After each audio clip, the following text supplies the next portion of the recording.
Good evening. Tonight's topic is the duality of whistleblowing. The good versus the harm that it can come out of it. I think the most prominent whistleblower, at least of my generation, is Edward Snowden.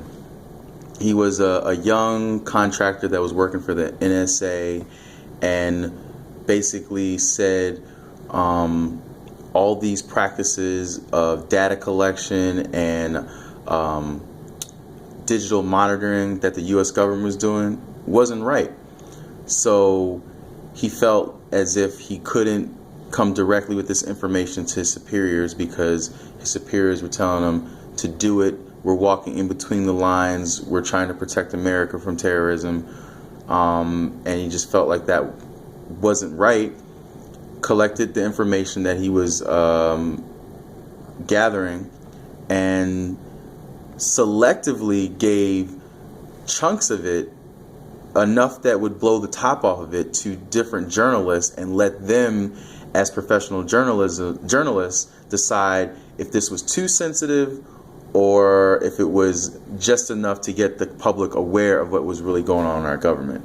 And I feel he did a great job. He didn't submit any information that would have put our troops or our spies in danger. There were no name drops, no name releases. He basically gave the journalists documents that would allow them to let us, the public, know. And I'm thankful for it, because I don't want to live under some type of regime that monitors my every move. I don't feel like that's keeping me safe. I don't feel like that's the best thing to do. If he had gone another route and actually dropped sensitive military secrets, then that's another story.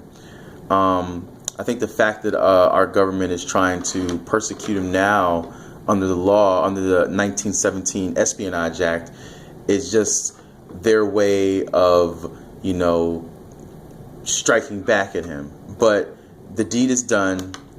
Everybody knows what really happened and the information that he did release. And now the federal government is, backstepping a little bit, which I feel is great.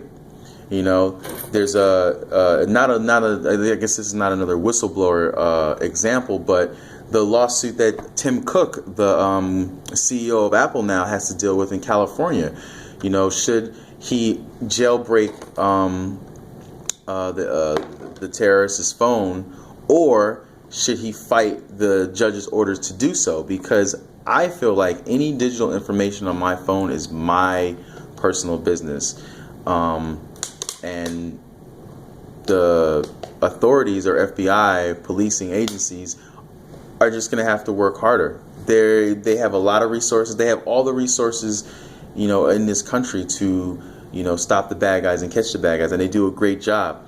They just don't need a handout from companies like Verizon or Apple or anything like that. So, Edward Snowden, thank you.